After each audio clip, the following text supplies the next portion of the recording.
This is no laughing matter about what Cliff High has to say about hyperinflation coming. Uh, he points toward the stock market being way higher toward the end of this year. This is no laughing matter. Let me read you what I got right here.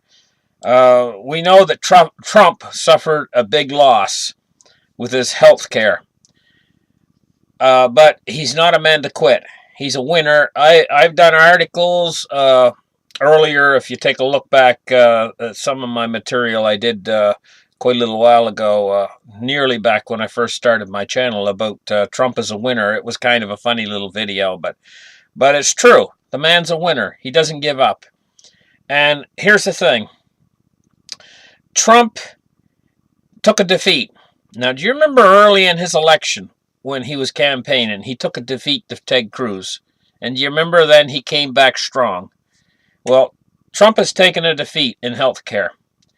And right now, it looks to me like he's going to come back strong. Let me read you this article. It says Trump weighs pairing tax and infrastructure overhauls. He's gonna pair the tax and infrastructure together to help get them passed. That's the art of the deal. It says President Trump reportedly is weighing the idea of pursuing infrastructure investments and tax reforms concurrently this year as he seeks a triumph, followed by the apparent demise of a GOP-led plan to overhaul the nation's healthcare system. Amongst Trump's campaign promises, tax tweaks, and infrastructure investment ranked with healthcare reform and regulatory repeal as some of his most repeated talking points.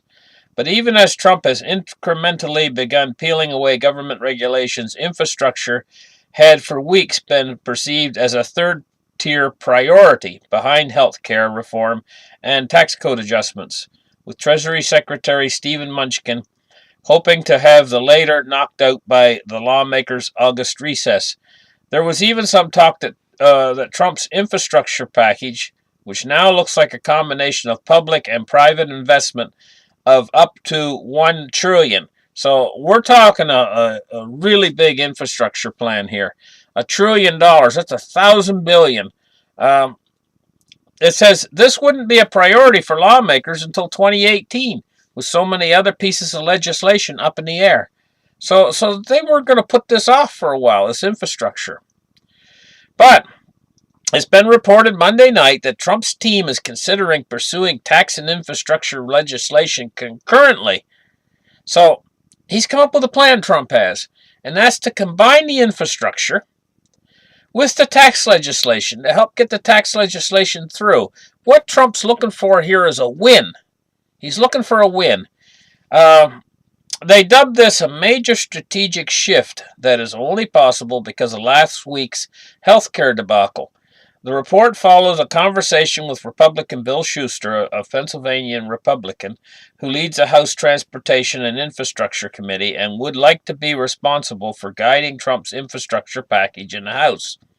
Schuster told Axios that the calculus of the timing had changed with the defeat of the health care and suggested it would be helpful to lawmakers up for re-election to be able to tell their constituencies that they had been part of a successful infrastructure overhaul. In theory, running infrastructure along with tax reform gives Trump a bargaining chip with Democrats and with Republicans. In other words, it's bipartisan. Both parties have recognized the importance of infrastructure investment in recent years, and both have independently crafted their own pieces of ideal legislation laying out plans to prioritize and fund spending on roads, bridges, airports, water systems, and the litany of other building blocks that make up the country's infrastructure grid.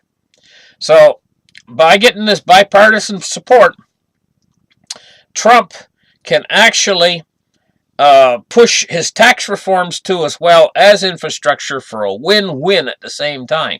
Now, why I'm not laughing about what Cliff High had to say is, if Trump gets this big win, right, and he gets this infrastructure spending plan in place of $1 trillion, $1 trillion, okay, and he gets tax reform in place, If he gets this win coming up, and it's starting to feel in the air like he's going to get this, like he could get this.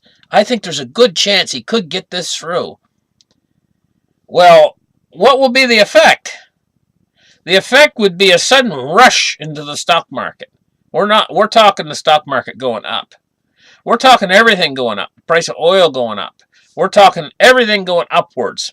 Now remember what I was telling you about the economy heating up and how this is devastating. This is what's pushing us toward the high. This is what could cause the hyperinflation.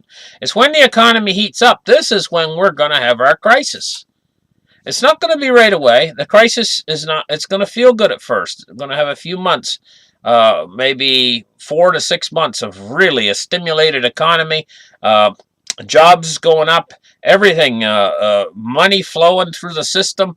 It's almost like, I don't know exactly how to explain it, but it's almost like this has to happen in order for the hyperinflation to happen. This has to happen first. Now, here's the thing. If Trump pushes this through, right, and I'm starting to think he's going to, honestly. What'll happen then is you get this rush into the stock market. Stock market will go up.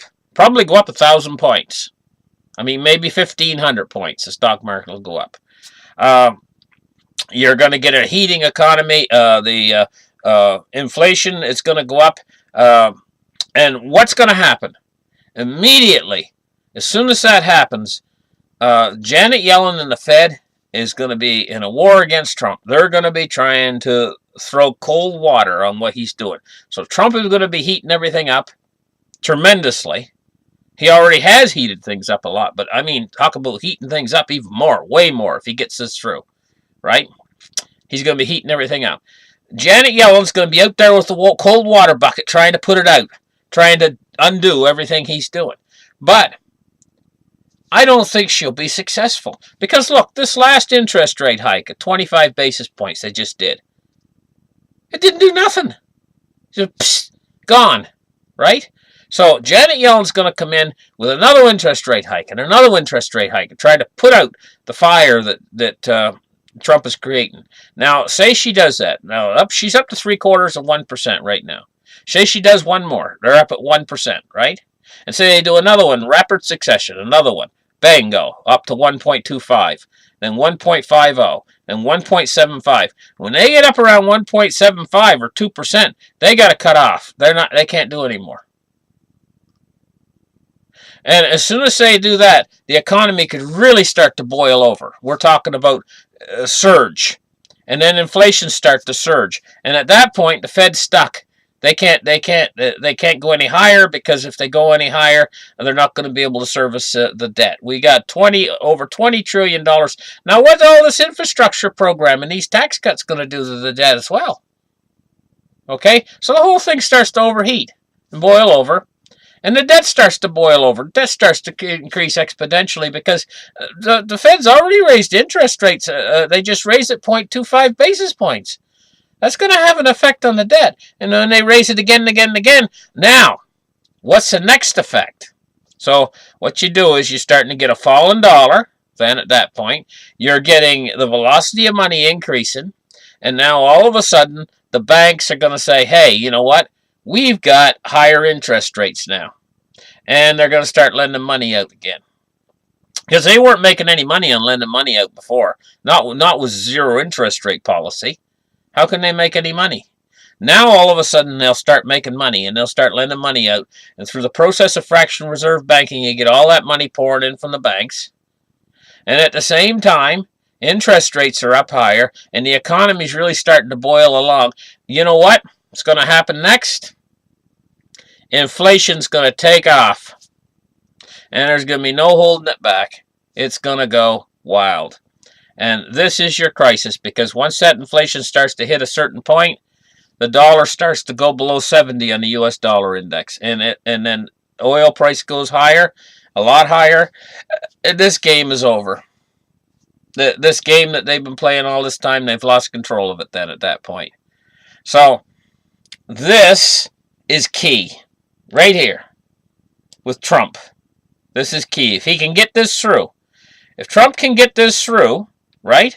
You're going to see the economy pick up if Trump can get this through, this tax infrastructure overhaul. If he can get this through, so watch very carefully for this. When I saw this tonight, I said, oh boy, oh boy. Okay, so thank you very much for listening. Like and subscribe, and we'll see you in the next article.